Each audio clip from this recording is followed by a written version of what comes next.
ప్రభుత్వ పథకంలో ఎవరైనా ఎప్పుడైనా పెట్టుబడి పెట్టవచ్చు, గణనీయమైన మొత్తాన్ని పొందవచ్చు. మైనర్ పెట్టుబడి పెట్టాలనుకుంటే వారు తమ తల్లిదండ్రుల సహాయంతో అలా చేయొచ్చు. ఖాతా తెరవడానికి అవసరమైన కనీసం మొత్తం 500 రూపాయలు. మీరు ఉమ్మడి ఖాతాను తెరవడానికి అనుమతి లేదు.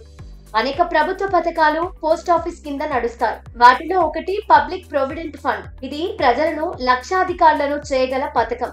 కానీ క్రమం తప్పకుండా పెట్టుబడులు పెట్టడం అవసరం. ఇది చాలా కాలంగా ఆకర్షణీయమైన వడ్డీ చెల్లింపు పథకం.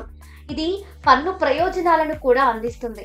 ఈ పథకం గురించి, దీనిలో పెట్టుబడి పెట్టడం ద్వారా మీరు ప్రతి నెల గణనీయమైన మొత్తాన్ని ఎలా సంపాదించవచ్చు మరింత తెలుసుకుందాం.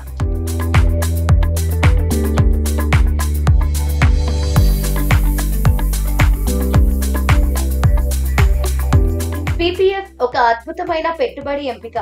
మీరు 15+5+5 పెట్టుబడి వ్యూహాన్ని అవలంబించి 25 సంవత్సరాలలో 1.03 కోట్ల కార్పొరేట్స్ ను కూడబెట్టవచ్చు. ఈ మొత్తంపై వచ్చే వడ్డీ నెలకు 61,000 సంపాదించవచ్చు. 25 సంవత్సరాలు పూర్తి చేసిన తర్వాత మీరు మీ పీపీఎఫ్ ఖాతాలో 1.03 కోట్ల నిధిని కొనసాగించవచ్చు. ఈ మొత్తం మీకు ప్రతి సంవత్సరం 7.1% వడ్డీని సంపాదిస్తుంది.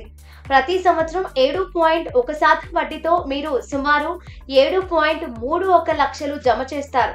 అంటే మీరు నెలకు సుమారు 60,941 రూపాయలు సంపాదించవచ్చు. ముఖ్యమైన విషయం ఏంటంటే మీ అసలు నిధి 1.03 కోట్లు అలాగే ఉంటాయి.